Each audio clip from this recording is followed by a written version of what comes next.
Saudara-saudara, bacaan ini juga mengingatkan kita senantiasa percaya bahwa bagi kita orang beriman, orang percaya, kita telah menerima pencurahan Roh Allah itu pada peristiwa Pentakosta yang diterima oleh para murid, oleh gereja mula-mula, sampai pada kita gereja di masa kini. Pencurahan Roh Kudus itu sudah terjadi. Kalau dalam bacaan kita ini masih dinubuatkan, belum terjadi, sehingga memang mereka masih kabur dengan konsep Mesias yang dimaksud.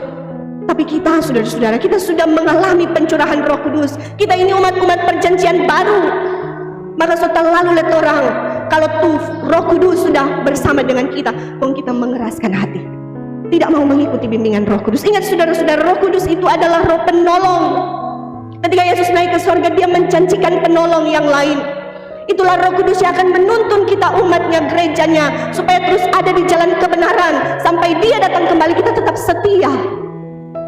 Jangan orang ulang kali coba keras hati pada Roh Kudus. Roh Kudus ingat itu dosa, backing terus. Roh Kudus tolong kasih lihat ini salah, maka dia backing terus. Nyanda ada kerendahan hati, mau taat, itu dorongan Roh Kudus. Saudara-saudara, kita diingatkan untuk mau bertobat secara metanoia, berbalik 180 derajat, memalingkan diri dari dosa, bukan 360 derajat ya. Kalau 360 derajat berarti berputar berbalik ulang mengada dosa. Metanoia berarti membelakangi dosa dan menghadap Tuhan. Itu tuh metanoia, itu tuh pertobatan. Kasih tinggal semua tuh cara hidup lama, kebiasaan buruk, kebiasaan jahat. Kau menghadap Tuhan, backing itu hal-hal baik, lahir baru, melakukan kehendak Tuhan. Kita diingatkan untuk senantiasa mau merubah cara hidup kita supaya kita sesuai dengan kehendak Tuhan. Kita menguasai diri untuk melakukan buah-buah roh, hidup oleh roh, jangan menuruti keinginan-keinginan daging kita. Apalagi ini minggu-minggu sengsara, Kang. Orang diingatkan untuk mampu menguasai diri, menekan itu cara hidup dunia. Itu kebiasaan-kebiasaan daging, itu hidup boros, hidup pesta pora, itu mabuk-mabukan, itu melakukan kejahatan, perbuatan-perbuatan yang tidak terpuji. Kedagingan semua orang usahakan orang berhenti baking itu. Mar bukan cuma nanti anak minggu ini Jo, minggu sengsara. Adalah itu berpuasa atau menahan keinginan nafsu. Mar sudah no kalau pasca sudah bangkit ulang torang baking dosa. Mari beramai-ramai torang baking dosa ulang. Sudah kuat minggu sengsara so lewat, so kebangkitan bangkit ulang baking dosa. Tidak, saudara-saudara. Kalau di dalam Kristus kita ini ciptaan baru. Kalau ciptaan baru, kita tidak akan lagi melakukan pelanggaran dan dosa yang sama. Memang secara daging setengah mati, tapi ada Roh Kudus yang akan menolong kita, mengingatkan kita, asal kita mau mengikuti Dia. Dan bacaan ini mengingatkan kita, saudara-saudara, untuk senantiasa tetap memandang kepada Dia yang telah kita tikam. Ada gambar di sebelah kanan pendeta ini. Apa yang saudara-saudara pikir ketika melihat gambar ini, saudara-saudara? Apakah rasa mau menangis? Rasa mau menangis dari Tuhan Yesus tersalib for orang. Tetapi jangan cuma sampai dirasa mau menangis karena sayang pada Tuhan Yesus sudah tersalib for orang. Kok nyanda ada DP perbuatan, pertobatan, nyanda ada DP pembaharuan hidup. Tuhan Yesus cuma mau haga sama dengan ketika dia di bukit, di jalan sengsara menuju Golgota, Kang, dalam Injil Lukas. Ketika dia memikul salib, ada perempuan-perempuan yang menangisi dia di tengah jalan. Tuhan Yesus cuma berpaling kong haga. Hai perempuan, putri-putri Yerusalem, tangisilah dirimu dan tangisilah anak-anakmu. Yesus tidak butuh dikasihani, karena justru kita yang dikasihani sehingga dia mau mati untuk kita.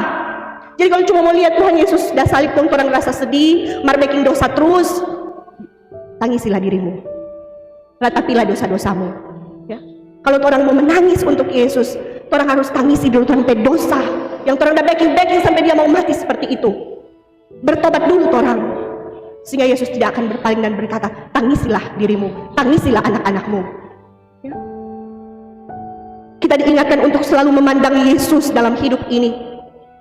Jangan sampai hal-hal dunia, keinginan-keinginan daging, dosa-dosa membuat pandangan kita teralih dari Yesus kepada hal-hal daging. Jangan lagi kita memandang kenikmatan dunia, jangan lagi kita memandang indahnya dosa, sehingga kita tidak memandang Yesus. Yang orang cuma lihat-lihat, aduh, kita P02 itu kita sayang sekali, setengah mati kita mesti tinggal. Yang tidak pandang Yesus, pandang 02 terus. Aduh, ini di botol-botol ini setengah mati kita mesti tinggal. Pandang tuh botol terus, nggak pandang Tuhan Yesus. Aduh, ini doi ini kita butuh, kita mesti pakai dulu. Akhirnya tersesat karena cinta uang adalah akar kejahatan. Apalagi segala macam tuh dosa di dalam dunia ini yang mungkin menggoda kita untuk terus lihat tuh dosa, lihat tuh kejahatan. Kok akhirnya orang yang nggak lihat Tuhan Yesus yang so mati untuk orang, sehingga orang terus menerus berkubang di dalam dosa yang sama, perbuatan yang samanya, tidak ada perubahan hidup.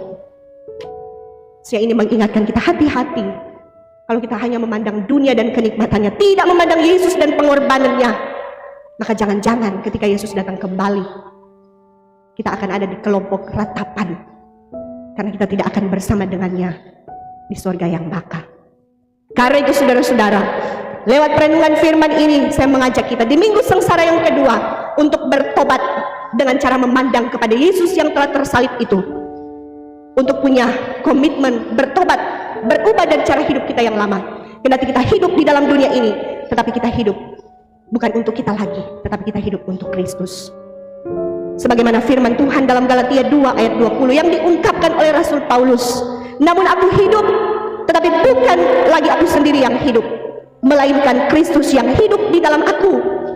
Dan hidupku yang kuhidupi sekarang di dalam daging adalah hidup oleh iman dalam Anak Allah yang telah mengasihi aku dan menyerahkan dirinya untuk aku. Tuhan menolong kita melakukan firman-Nya. Amin.